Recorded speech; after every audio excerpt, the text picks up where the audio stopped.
It is a few seconds after 1 p.m. Thanks and welcome to the bilingual edition of the news on Canal International with Kejang Henry, Actimbiant Junior Hussein, Nulapoul. Good day, Junior. Good day, Henri Kejang. Bonjour à tous. Bienvenue au 13h.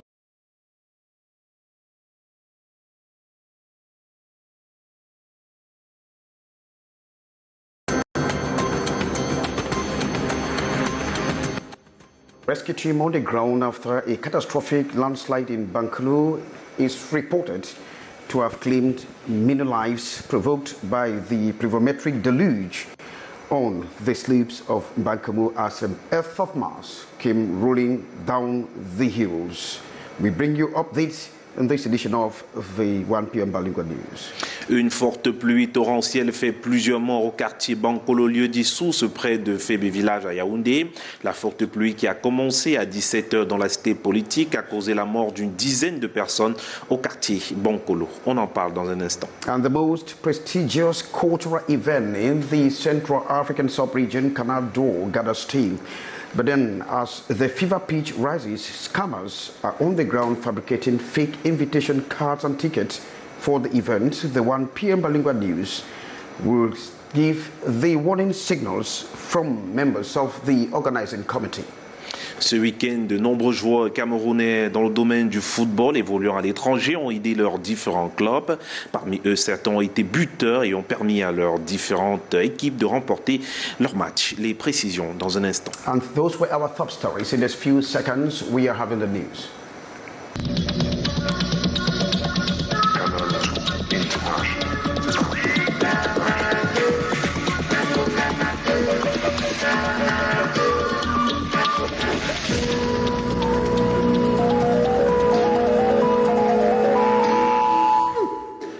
Merci de regarder Canal 2 International et nous débutons ce journal avec vous, Henri Kejang. On s'intéresse à l'actualité du côté de Bankolo à Yaoundé. And of course, you can hook up with us on our social media handles on Canal International on YouTube as well as on Facebook.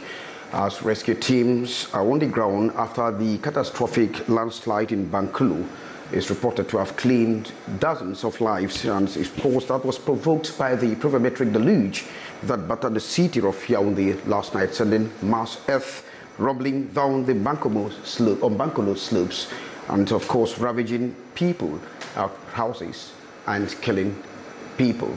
Now let's move very quickly to Yaoundé and meet Hyacinth Char, or a man on the beat, who is at the disaster site with the update. Hello, Hyacinth.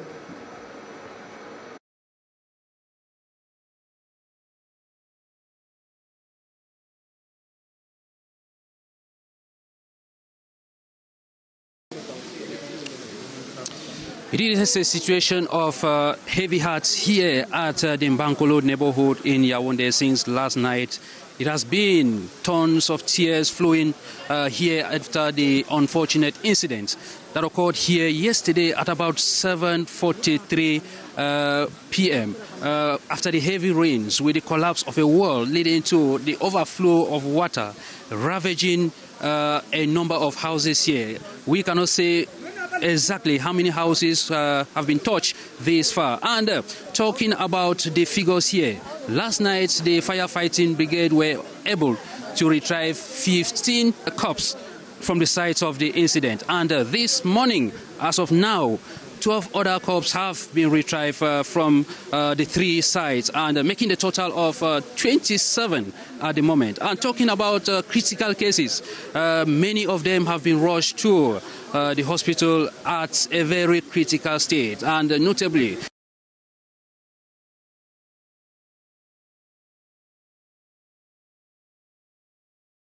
as you can see behind me, the search is still on, and it is promising to be a very, very long day here, because the elements of the firefighting brigades have underlined that since last night they have had some difficulties, especially with the access to the sites of the incident. And this morning we've had the visit of 2 government ministers here, the Minister of Territorial Administration, Paul Atanganji, accompanied by the Minister of Housing and Urban Development, Celestine Kecha Kotes, and the they were able to view the situation themselves.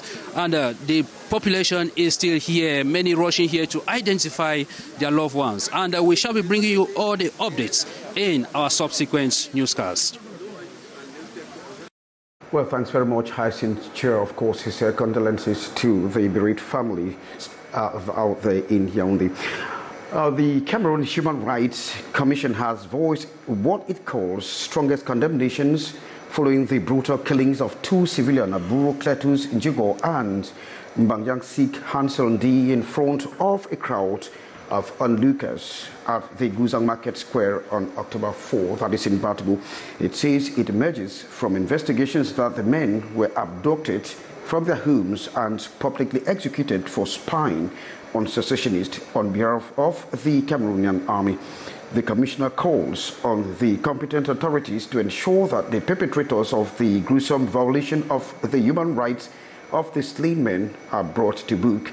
It concludes by inviting foreign powers who still doubt the terrorist nature of the separatists to take proper note. And the Now movement of Barrister Akere Muna has revealed that Cameroon loses hundreds of billions of francs CFA each year to bad practices of corruption and bad governance. He made the call during, in fact, calling on Cameroonians to rise up individually and combat this phenomenon, which he says is drowning the nation. That call was made when some youths were trained as ambassadors against bad corruption and bad governance in the country. Let's meet Hyacinth Chair. The cankerworm of corruption and bad governance is digging deep into the spirit and reasoning of Cameroonians to an extent that many see it as normal and a way of life with different names such as connection given to the bad practice. A phenomenon Barrister Akere Muna and the Now movement lament that it is greatly hampering the development of the country with the misuse of resources. The total debt of Cameroon is above 12,000 billion CFA. Corruption is said to be around 360 to 340 billion a year. That's what we lose. The total loss in the same period in corruption is about 8,000 billion. So we are losing around 2/3 of our debt in corruption. And under the slogan, Corruption Zero Tolerance, the movement this October 6th brought together youths from the 10 regions of the country in this training workshop in Yaoundé to empower them with tools to fight against the abnormality. The people benefit from our ignorance. So what we are doing now is making sure that we use this Glencore case as a springboard to educate Cameroonians on the consequences of corruption. And for this to yield fruits, there is need for different individuals to have a change in mindset. And it starts with personal development, starts with, knowledge building. And this initiative is actually, one of the initiatives that we should appreciate, we should embrace, and see how Cameroonians can continue to build their knowledge around issues of corruption. And it's also about taking a personal engagement. The youths are equally drilled on budget tracking, elements of transparency, and the role they have to play before, during, and after elections to crack down corrupt individuals. Since you're reporting there from Yaoundé, and some 44 members of the task force forces for the COVID-19 pandemic and the African Cup of Nations 2021 have been decorated with exceptional medal by the President of the Republic during our special ceremony at the Unity Palace. And that was on Friday, October 6, 2023. And they are being praised for their example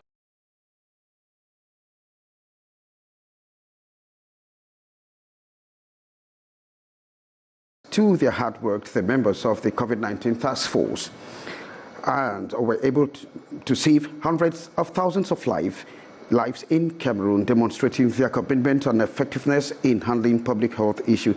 The second task force responsible for the preparation of the AFCON 2021 honored for its remarkable effects the authorizing officer of both task forces, the Minister of State, Secretary General at the Presidency of the Republic, and of course Ferdinand Gongo Reda, actually pinned their awards, as well as the Grand Chancellor of the National Order, Philemon Young, saluting their contributions to nation building. The next segment of the 1 p.m. Bilingual News with you, Gino Hussein. Des morts et des blessés dans un éboulement de terrain survenu hier soir au quartier Bankolo à Yaoundé. Le sinistre s'est produit après la forte pluie qui s'est abattue sur la capitale politique camerounaise. Les eaux ont emporté les habitations. Pour les derniers développements de cette actualité, retrouvons sur place notre reporter Daniel Anissé-Boudjé. Bonjour Daniel. À travers ce background, vous pouvez vous-même juger de l'ampleur du sinistre survenu hier soir ici au quartier Bankolo, lieu dit Cocotier. Autour de 20h, nous sommes dans l'arrondissement de Yaoundé 2e. Pas moins de 27 corps déjà sortis des décombres depuis hier soir jusqu'à ce matin, d'après les chiffres du commandant du corps national des sapeurs-pompiers présents ici sur les lieux. Une foule immense a investi les lieux donc depuis tôt ce matin pour assister à l'extirpation des corps, parmi eux des membres de famille venus procéder également à l'identification des dépouilles de leurs proches.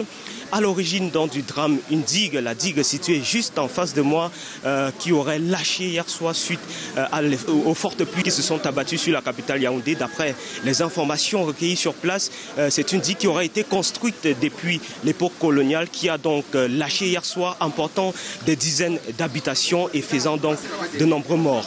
En ce moment même, 2 membres du gouvernement et des autorités administratives viennent de quitter le site. Il s'agit du ministre de l'administration territoriale, Paul Atangandji, et de la ministre de l'Habitat et du Développement urbain, Célestine Ketchakourtes, qui sont donc venus s'enquérir de la situation.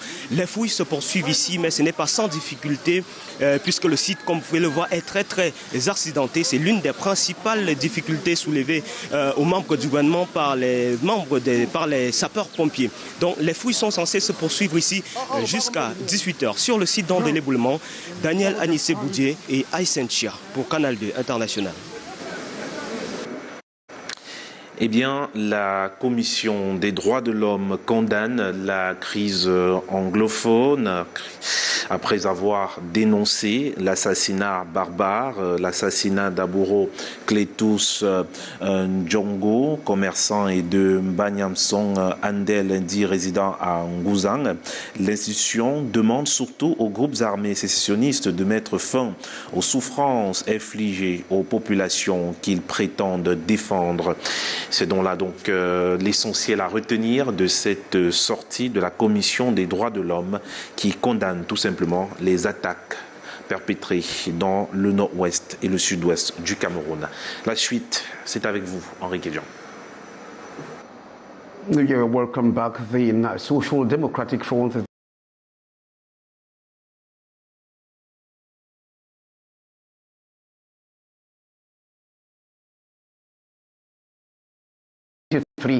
In fact, this was the main focus of the last National Executive Committee meeting that took place at the Central Regional Party's headquarters, Oliswa, in Yaoundé. Amongst other discussions, we are learning from Aysen Chia. With barely 2 weeks to the National Convention of the Social Democratic Front, the National Executive Committee meeting this weekend was centered on evaluating the state of readiness. We are looking forward to have fruitful deliberations so that we are able to prepare this convention. Preparing such a convention is an uphill task, and we need all on board to make sure that it's a success. The NEC meeting, chaired by the first Vice President, Joshua Usi, was a forum to address some of the boiling issues between militants, with a reminder that the convention of October 27 and 28, 2023, should be a decisive moment for the party. It's a chance for people to get new mandates, for new blood to enter and to move on. And just as I said in my opening remarks, my wish is that that convention gives us a locomotive that can draw the very long SDF train. I wish that what this convention should do is to build bridges rather than building walls. It should be a convention that brings us together. It should be a convention that will allow us come out much stronger so that we can go and reconquer what we have lost and especially conquer what we haven't conquered yet. The list of candidates vying for different positions will be published 10 days before the electoral date as stipulated by the party constitution. Much has in here, of course, vegetable oil is expensive with the persistent rise in oil prices or the prices of basic necessities in the market. We take a look at this thanks to our reporter, Ambo Gladys Tiba. The rush for the popular VAC, that is imported refined oil, sold in bulk in our markets, has been a cause for concern for a while now, due to its origin and method of commercialization. Issues disturbing the Cameroon Association of Vegetable Oil Producers, whose mission is the promotion of Cameroonian refined vegetable and palm oil. The refined vegetable oil without labeling in conditioning is something very bad, because you don't know the producer of that vegetable oil, you don't know the production date, the expiration date, and it is not good because you don't know if the oil is only for seasoning or for cooking. According to the authorities, the VAC oil, as it is popularly known, is very dangerous to the health, and the population is called upon to be attentive to this product. When you are in the market buying refined vegetable oil, to be sure that that oil respects standard NC 77, standard NC 74. More to that, the association is urging the population to consume and produce homemade products made in Cameroon. These will go a long way to reduce and why not stop the importation of such refined vegetable oil we are not so sure about. The Association of Vegetable Oil Producers say they will not stop until they make sure the population heed to the alarm. For the mix-up, that was Paluma Sama reporting there, and the first edition of the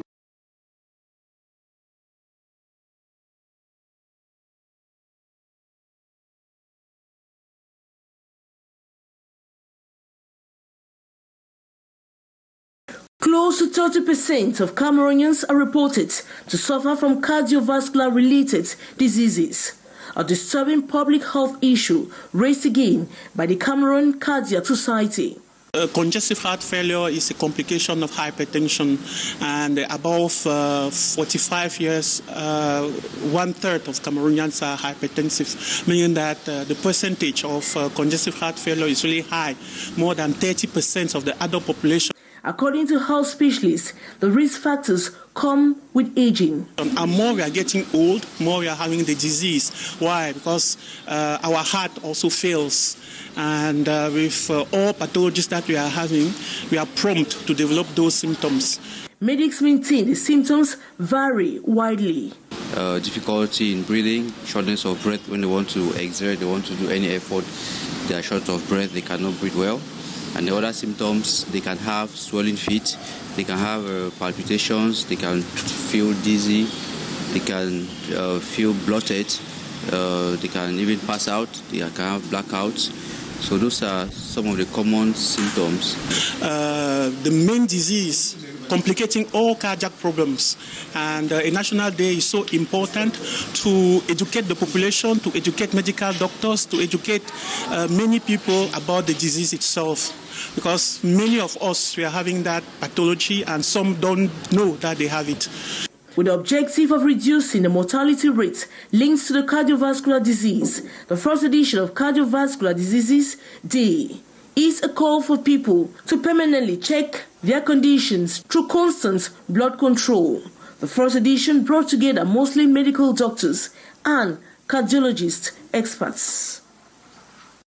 Well, thanks very much, Maureen D. And the government has launched a war and warns against fertilizer smuggling in the country. Gino. des engrais produits localement, bio et sans danger pour la santé. C'est l'objectif visé par le gouvernement en 2035. D'ici 2035, des experts du Minader se sont penchés sur la question à l'occasion de la 4e session ordinaire extraordinaire du comité d'évaluation des engrais. Les précisions avec Janice Kamga et Béton Tassé. Le circuit normal de l'engrais, le voici. Après le laboratoire, il y a une évaluation sur le terrain où des chercheurs vont regarder si effectivement cet engrais a une réponse. Ça veut dire que lorsqu'on le met, est-ce que l'effet se ressent sur la plante. Et après toutes ces étapes, donc, il y a cet examen critique où les experts vont s'asseoir et décider à la fin si, oui ou non, cet engrais sera mis sur le marché, distribué aux agriculteurs. Seulement, aujourd'hui, paysans et agriculteurs sont envahis par des fertilisants de provenance douteuse, aux composantes nocives pour les sols et pour la santé humaine. Les experts ici réunis souhaitent durcir la réglementation à travers des procédures de mise sur le marché plus strictes. En outre, ils scrutent les sillons d'une production locale. Il y a beaucoup de faux produits qui entrent au Cameroun. C'est la raison pour laquelle les experts et le département de la régulation mettent tout en œuvre pour intensifier le contrôle. C'est très important qu'il y ait des jeunes chercheurs qui commencent à fabriquer avec des matériaux, des substances locales, des engrais qui peuvent se substituer aux engrais synthétiques. L'avenir, c'est donc les engrais organiques, un pari que le Minader entend relever alors que le Cameroun sème la graine d'une agriculture de 2e génération telle que promue par la SND 30. Mise en bouche avant la 7e édition du festival Tout pourri, eh bien, c'est un festival qui a donné à la ville de Yaoundé d'avoir un aperçu de l'édition de cette année. Du moins, ce qu'il faudrait dire, c'est que les fils et filles des communautés Tout pourri, Kera et Mvina, du Cameroun et du Tchad sont appelés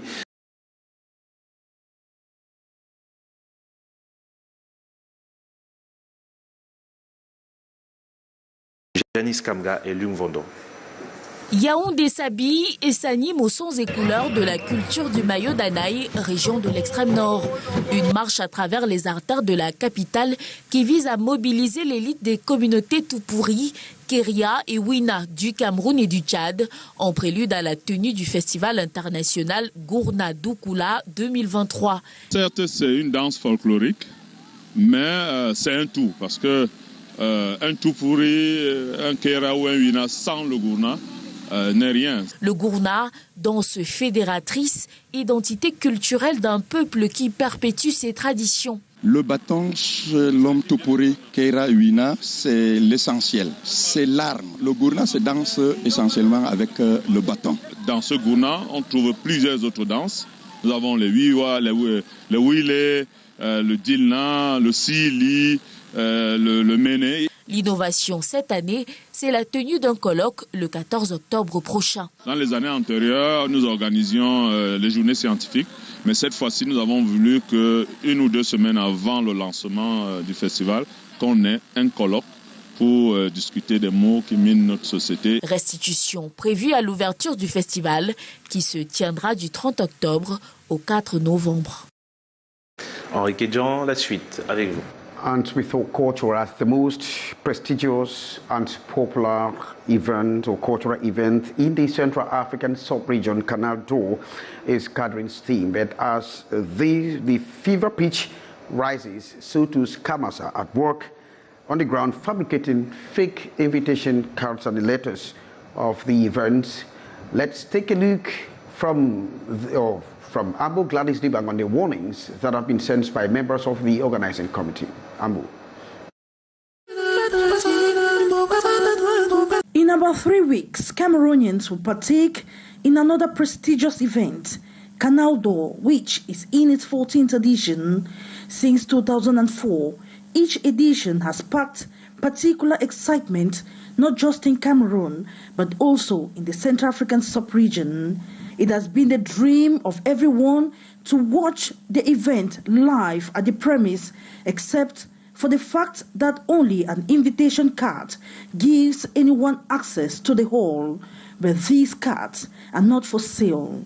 A warning from the organizing committee as a result of fraudulent activities being carried out on social network by unscrupulous men who claim are in possession of the invitation cards of the 14th edition of Canal and are inviting interested persons to buy. Only the organizing committee has the sole right to give out these invitation cards. These, under strict conditions, reason why they are not for sale. The committee urges the population to be vigilant and avoid black markets. Updates on the invitation cards and different access categories will be communicated after each meeting of the committee. Same information will equally be made available on the official page of Canal and at the headquarters of Canal International and its various representations. Canal one of the most prestigious award ceremony, will be broadcast live to permit those not opportune to have invitation cards to watch and share the emotions. Arrangements are being made to ensure the event is also broadcast on digital and partner channels. Therefore, beware of swindlers. Ambo Gladys, now we talk sports with you, Junior Hussein. Eh bien, c'est en football pour parler des performances des Camerounais dans le club. Eh bien, ce week-end, de nombreux footballeurs camerounais évoluant à l'étranger ont aidé leurs différents clubs. Parmi eux, certains ont été buteurs et ont permis tout simplement à leurs différentes équipes de remporter des matchs. Les performances globales de ces derniers dans cet élément signé Wilfried Ngomse. Vincent Aboubaka, une fois de plus buteur avec Besiktas, le capitaine des Lions indomptables, n'arrête plus son compteur de buts et sa réalisation permet à son club de garder ses 3 points à la maison en venant à bout de Istanbul Sport 2-0. Le latéral gauche camerounais Darlin Yongwa offre le point du nul au FC Lorient. De retour dans le 11 de départ, il inscrit le dernier but qui permet aux Mellers de réaliser un score de parité 3 buts partout face à Lyon au Groupama Stadium. Dans le cadre de la 7e journée de la Super League grecque, le défenseur des Lions indomptables, Harold Moukoudji, a été buteur. Entré à la 58e minute de jeu, il participe à la victoire de l'AEK Athènes contre Panetolikos 3-0. Grâce notamment à un but de l'avant-centre Jean-Pierre Samer, les Young Boys de Ben accrochent la victoire 3-0 dans son derby face au FC Bâle lors de la 9e journée de la Super League suisse, permettant ainsi aux Noirs et Jaunes de retrouver la 2e place du championnat. À l'occasion de la 8e journée de la Premier League, André Onana et les Red Devils s'imposent 2-1 contre Brentford de Brian Bemo. Le portier camerounais a réalisé des arrêts exceptionnels qui ont permis à Manchester United de rester dans le match. La capitaine des Lions indomptables,